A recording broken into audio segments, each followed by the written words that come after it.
싸늘한 바람이 낡은 아파트 창틈을 비집고 들어와 박은혜 6세 씨의 스웨터 자락을 파고들었다. 텔레비전에서는 요란한 웃음소리가 흘러나왔지만 그녀의 마음은 텅 빈 거실처럼 공허하기만 했다. 3년 전 평생을 함께했던 남편을 떠나보낸 후 시간은 더디게 흘러갔다. 활기 넘치던 교정에서의 추억도 이제는 빛바랜 사진처럼 아련할 뿐 은퇴 후 찾아온 일상은 무료함 그 자체였다. 결혼해 각자의 가정을 꾸린 자녀들은 재살기 바빴고 가끔 손주들의 재롱이 담긴 영상 통화만이 그녀의 적적함을 달래주는 유일한 위안이었다. 그러던 어느 날 은혜 씨는 동네 노인복지관 게시판에 서서 우연히 스마트폰 활용 교육이라는 안내문을 발견했다. 젊은 시절 새로운 것을 배우는데 주저함이 없었던 그녀였지만 복잡한 기계는 늘 어렵고 낯설게만 느껴졌다. 하지만 이대로 시간에 묻혀 잊히고 싶지는 않았다. 작은 용기를 내어 찾아간 복지관에서 은혜 씨는 뜻밖의 인연을 만났다. 과거 그녀의 제자였던 지수 씨가 봉사자로 활동하고 있었던 것이다. 지수의 친절한 도움으로 은혜 씨는 난생 처음 늘봄마당이라는 시니어 커뮤니티 앱에 가입했고 떨리는 손으로 자신이 정성껏 가꾼 난초 사진을 올렸다. 잠시 후 푸른솔 강태준이라는 닉네임의 사용자로부터 따뜻한 댓글이 달렸다. 난초가 참으로 청초하고 아름답습니다. 주인장의 섬세한 손길과 맑은 마음이 느껴지는 듯합니다. 은혜 씨는 자신도 모르게 입가에 희미한 미소가 번지는 것을 느꼈다. 수십 년 만에 느껴보는 낯선 설렘이었다. 푸른솔 강태준과의 대화는 은혜 씨의 메마른 일상에 촉촉한 단비처럼 스며들었다. 그는 자신을 동남아시아의 한 개발도상국에서 건설 사업을 하는 50대 초반의 사업가라고 소개했다. 몇 년 전 아내와 사별하고 외동딸은 해외 유학 중이라며 타지 생활의 외로움을 은연중에 내비치기도 했다. 그의 프로필 사진 속 남자는 중후하면서도 어딘가 모르게 그늘진 눈빛을 하고 있었지만 은혜 씨는 왠지 모르게 그에게 강한 친밀감과 연민을 느꼈다. 태준 씨는 매일 아침 저녁으로 은혜 씨에게 다정한 안부 인사를 건넸고 그녀가 올리는 소소한 일상 이야기, 새로 핀 꽃 이야기, 즐겨 듣는 옛 노래, 가끔씩 떠오르는 추억들에 귀 기울이며 진심으로 공감해 주었다. 은혜 씨의 글을 읽으면 복잡했던 마음이 편안해지고 마치 오랜 벅과 마주 앉아 이야기하는 것처럼 따뜻함을 느낍니다. 그의 다정한 메시지는 은혜 씨의 굳게 닫혔던 마음의 빗장을 스르르 열었다. 그녀는 수십 년 만에 느껴보는 설렘에 밤잠을 설치기도 했고 그의 메시지를 기다리는 시간이 하루 중 가장 행복한 순간이 되었다. 그와의 대화는 은혜 씨에게 유일한 삶의 낙이자 누구에게도 말할 수 없는 비밀스러운 기쁨이었다. 가끔 영상 통화를 시도했지만 태준 씨는 현지 인터넷 사정이 좋지 않다거나 중요한 회의 중이라며 제대로 얼굴을 보여주지 않았다. 아주 잠깐 연결된 화면 너머로 보이는 그의 모습은 프로필 사진과 비슷해 보였지만 어딘가 모르게 불안한 느낌을 지울 수는 없었다. 하지만 은혜 씨는 그런 사소한 의심보다는 그가 주는 따뜻한 위로와 진심 어린 관심에 더 집중하려 애썼다. 어쩌면 이것이 황혼역에 찾아온 마지막 사랑일지도 모른다는 생각에 가슴이 벅차오르기도 했다. 어느 날 태준 씨는 조심스럽게 말을 꺼냈다. 은혜 씨, 혹시 한국에서만 구할 수 있는 귀한 약재가 있는데 제가 지금 해외에 있어서 도저히 구할 방법이 없네요. 염치 없지만 은혜 씨께서 좀 대신 구해서 보내주실 수 있을까요? 물론 비용은 제가 한국에 들어가는 대로 두둑이 살해하겠습니다. 은혜 씨는 그를 도울 수 있다는 생각에 기꺼이 그의 부탁을 들어주었다. 얼마 후 그는 어머니께서 평소 즐겨 쓰시던 화장품인데 한국에서 단종되었다고 합니다. 혹시 이것도 좀이라며 두 번째 부탁을 해왔다. 은혜 씨는 이번에도 망설임 없이 그의 부탁을 들어주었고 그 과정에서 자신의 돈을 먼저 사용하기도 했다. 그때마다 태준 씨는 눈물겹도록 고맙다는 말과 함께 은혜 씨의 순수하고 따뜻한 마음에 저는 매번 감동합니다. 당신 같은 분을 알게 된 것은 제 인생의 가장 큰 행운이자 축복입니다라는 말로 은혜 씨의 마음을 더욱 깊이 사로잡았다. 은혜 씨는 그가 자신을 얼마나 특별하고 소중하게 생각하는지 느끼며 전에 없던 행복감에 젖어들었다. 그녀의 일상은 그로 인해 다시금 생기를 찾은 듯했다. 아침에 눈을 뜨면 그의 메시지가 와 있는지부터 확인했고 그가 좋아할 만한 글귀나 사진을 찾아 늘 봄마당에 올렸다. 그가 칭찬 한마디라도 남기면 온종일 기분이 좋았다. 시간이 흐를수록 태준 씨는 은혜 씨에게 더욱 깊이 의지하는 모습을 보였다. 사업상의 어려움을 토로하기도 했고 외로움과 그리움을 호소하며 그녀에게 위로를 구했다. 은혜 씨는 그의 말에 진심으로 귀 기울였고 따뜻한 말로 그를 격려했다. 마치 자신이 그의 유일한 안식처라도 된 듯한 기분이었다. 그러던 어느 날부터인가 태준 씨의 메시지에는 짙은 어둠의 그림자가 드리우기 시작했다. 은혜 씨, 사실 요즘 회사 자금 사정이 매우 좋지 않아 하루하루 피 말리는 시간을 보내고 있습니다. 그는 현지에서 진행 중인 대규모 건설 프로젝트에 갑작스러운 문제가 생겨 계약이 파기될 위기에 처했다며 당장 일정 금액의 위약금을 물지 않으면 모든 것이 수포로 돌아가고 자신 또한 파산하여 길거리에 나앉게 될지도 모른다고 호소했다.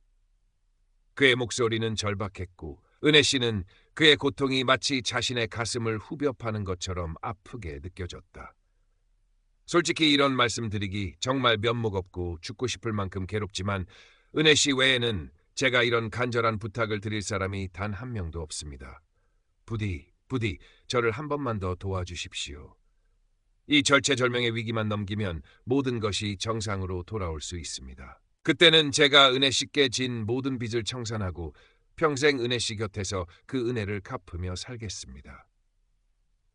은혜 씨는 처음에는 너무나 큰 금액에 당황하고 어찌할 바를 몰랐지만 태준 씨의 간곡한 부탁과 눈물 어린 호소, 그리고 그와의 행복한 미래에 대한 한 가닥 희망 때문에 마음이 걷잡을 수 없이 흔들렸다. 그가 얼마나 절박하고 힘들면 나에게까지 이런 어려운 부탁을 할까? 내가 그를 외면한다면 그는 정말 돌이킬 수 없는 상황에 처하게 될지도 몰라. 어쩌면 이것이 그와 내가 함께할 미래를 위한 마지막 시련일지도. 결국 은혜 씨는 평생을 아끼고 모아두었던 노후 자금과 남편이 남긴 얼마 되지 않는 유산에까지 손을 대기 시작했다. 태준 씨는 구체적인 송금 방법을 지시하며 이 일은 하늘이 두 쪽 나도 절대 다른 사람에게는 발설해서는 안 됩니다. 우리 두 사람만의 비밀로 해야 합니다. 일이 완벽하게 해결되면 제가 한국으로 당당하게 돌아가 은혜 씨께 모든 것을 소상히 설명드리고 세상에서 가장 행복한 여인으로 만들어 드리겠습니다. 라고 거듭 당부했다. 은혜 씨는 그의 말을 굳게, 아니 맹목적으로 믿었다. 그와의 찬란한 미래를 상상하며 불안감보다는 오히려 비장한 기대감에 휩싸였다. 하지만 돈을 송금하고 난 뒤 밤늦도록 잠 못 이루며 밀려오는 불안감은 어쩔 수 없었다. 내가 정말 잘한 일일까? 혹시라도 그가 나를 속이는 것이라면. 그러나 그런 의심의 그림자는 태준 씨의 애틋한 감사 메시지와 사랑이 듬뿍 담긴 음성 메시지를 들으면 언제 그랬냐는 듯 순식간에 사라지곤 했다. 그는 은혜 씨의 고귀한 도움 덕분에 정말 큰 위기를 넘겼습니다. 당신은 하늘이 제게 보내주신 천사임이 틀림없습니다. 이제 정말 조금만, 아주 조금만 더 기다려 주십시오. 제가 모든 것을 정리하고 곧 당신 곁으로 달려가겠습니다라고 달콤하게 속삭였다. 은혜 씨는 그 말을 한치의 의심도 없이 철석같이 믿으며 그가 약속한 그날이 오기만을 손꼽아 기다렸다. 딸 민지는 최근 들어 어머니의 통화가 부쩍 잦아지고 표정이 어딘가 불안해 보이면서도 한편으로는 묘하게 들떠 보이는 모습에 의아함을 떨칠 수 없었다. 엄마, 요즘 무슨 특별한 일이라도 있으세요? 왠지 전이랑 분위기가 많이 달라 보이시는데 혹시 어디 편찮으신 건 아니죠? 걱정스레 묻는 민지의 물음에 은혜 씨는 아니다, 별일 없어. 그냥 아주 오랜만에 옛 친구랑 연락이 돼서 이런저런 이야기를 나누느라 그런다라며 어색하게 얼버무렸다. 민지는 어머니의 평소답지 않은 모습에서 무언가 석연치 않음을 직감했지만 더 이상 캐묻는 것은 예의가 아닌 것 같아 일단 물러섰다. 하지만 마음 한구석에 자리 잡은 불안감은 쉽게 가시지 않았다. 태준 씨의 금전 요구는 마치 마르지 않는 검은 샘처럼 끝없이 이어졌다. 현지 직원의 갑작스러운 사고로 인한 긴급 병원비, 밀린 임금 지불 문제, 세관 통관을 위한 급행료 등 이유는 매번 교묘하게 달랐지만 결론은 항상 돈이었다. 이번이 정말 마지막입니다, 은혜 씨. 하늘의 맹세코 이 문제만 해결되면 모든 것이 다 끝납니다. 더 이상 은혜 씨께 짐을 지우는 일은 없을 겁니다. 그의 목소리는 점점 더 절박해졌고 은혜 씨는 이미 너무나 많은 돈을 보냈기에 여기서 멈출 수도 없다는 절박한 생각에 사로잡혔다. 이만큼이나 그를 믿고 도와줬는데 여기서 내가 손을 놓으면 그동안 공들인 모든 것이 물거품이 되고 말 거야. 그가 성공해서 돌아오기만 하면 그가 약속한 대로 모든 것이 다 잘 해결될 거야. 그녀는 스스로를 그렇게 위로하고 합리화하며 그의 끝없는 요구에 응했다. 통장의 잔고는 이미 오래전에 바닥을 드러냈고 결국 자녀들 몰래 아껴두었던 마지막 보험까지 해약하기에 이르렀다. 은행 창구에서 떨리는 손으로 돈을 인출할 때마다 심장이 멎는 듯했지만 태준 씨와의 행복한 미래, 그가 속삭였던 달콤한 약속들을 떠올리며 애써 밀려오는 불안감을 필사적으로 떨쳐냈다. 그러던 어느 날 민지는 어머니의 방을 정리하다가 우연히 서랍 깊숙한 곳에서 구겨진 대출 안내서 여러 장을 발견했다. 순간 심장이 쿵 하고 바닥으로 떨어지는 것 같았다. 엄마, 이게 다 뭐예요? 설마 대출까지 받으신 거예요? 도대체 누구한테 얼마나 많은 돈을 보내신 거냐고요? 제발 솔직하게 말씀해 주세요. 민지의 다급하고 절박한 다그침에 은혜 씨는 처음에는 네가 뭘 안다고 그러냐며 완강히 부인했지만 눈물을 글썽이며 애원하는 딸의 모습 앞에서 결국 모든 사실을 힘겹게 털어놓을 수밖에 없었다. 그 사람은 나한테 정말 진심이었어. 누구보다 나를 이해해주고 세상에서 가장 아름다운 말로 나를 사랑한다고 했어. 조금만, 아주 조금만 더 도와주면 한국에 돌아와서 평생 같이 행복하게 살자고. 그렇게 약속했단 말이다. 은혜 씨의 목소리는 걷잡을 수 없는 절망과 처절한 혼란으로 가득 차 있었다. 민지는 어머니의 믿을 수 없는 이야기를 듣는 내내 온몸의 피가 차갑게 식는 듯했다. 어머니가 얼마나 외롭고 절박했으면, 얼마나 따뜻한 말 한마디와 진실한 사랑에 목말랐으면 이렇게까지 판단력을 잃고 어리석은 선택을 했을까. 가슴이 미어지는 듯한 슬픔과 함께 정체 모를 사기꾼에 대한 격렬한 분노가 치밀어 올랐다. 하지만 지금은 감상에 빠져 있거나 분노를 터뜨릴 때가 아니었다. 민지는 떨리는 손으로 즉시 인터넷에서 국제 로맨스 스캠 사례를 검색하기 시작했다. 화면에 떠오르는 수많은 피해 사례들은 마치 약속이라도 한 듯 어머니의 이야기와 너무나도 흡사했다. 강태준이라는 이름과 그가 언급했던 사업체 정보를 검색해 보았지만 그 어떤 신뢰할 만한 정보도 찾아볼 수 없었다. 그가 은혜 씨에게 보냈다는 사업자 등록증 사진이나 신분증 사진도 어딘가 조잡하고 어설퍼 보였다. 불길한 예감이 민지의 온몸을 휘감았다. 엄마, 제발 정신 차리세요. 이 사람 아무래도 엄마를 속인 것 같아요. 전문 사기꾼인 것 같아요.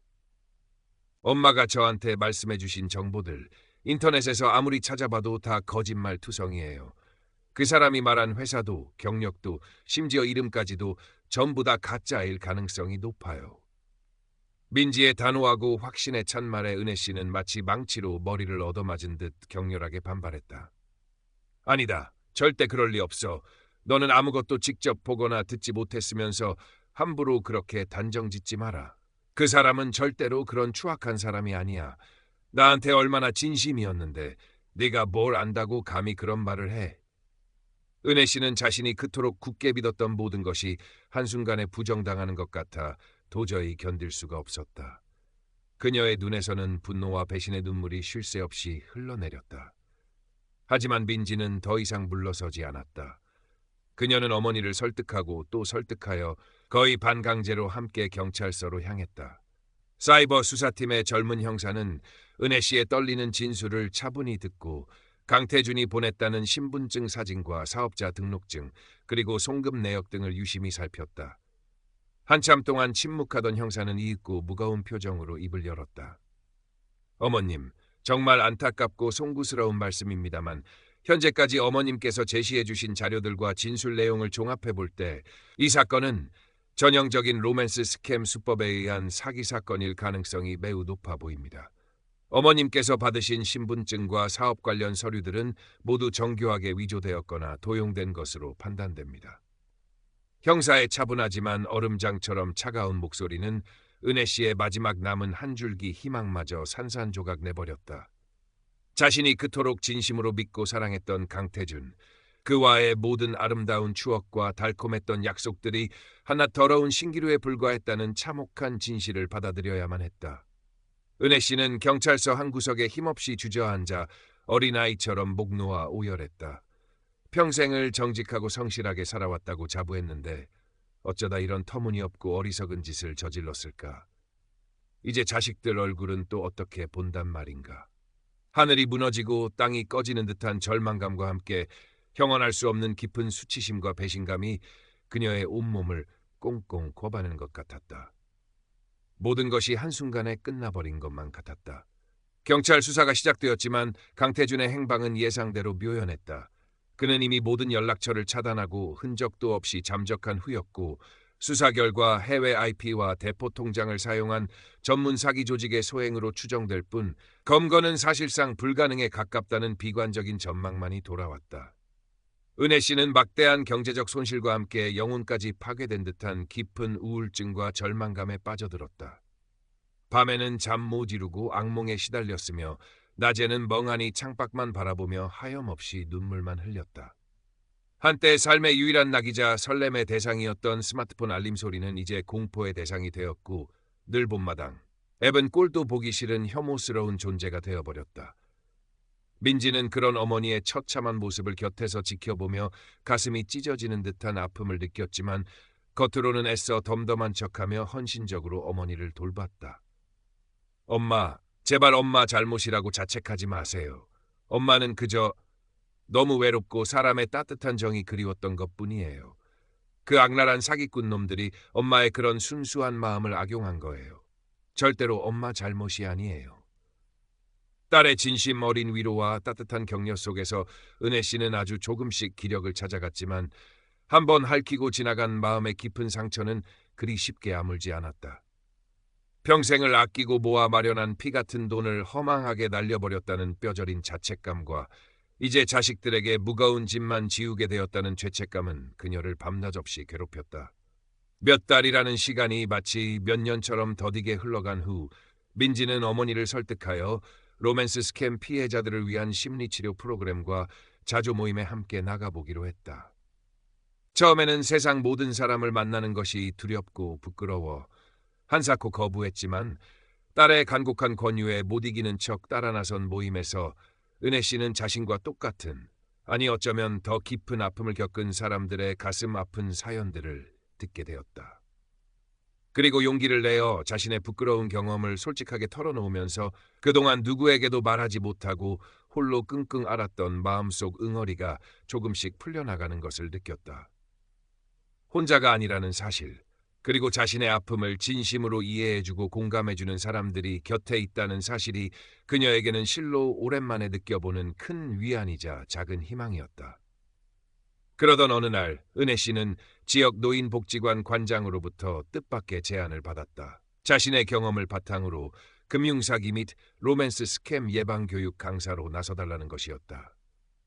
자신의 수치스러운 과거를 불특정 다수 앞에서 공개적으로 이야기한다는 것이 처음에는 상상조차 할 수 없을 만큼 두렵고 망설여졌지만 더 이상 자신과 같은 어리석은 피해자가 단 한 명이라도 생기지 않기를 바라는 간절한 마음에서 용기를 내기로 결심했다.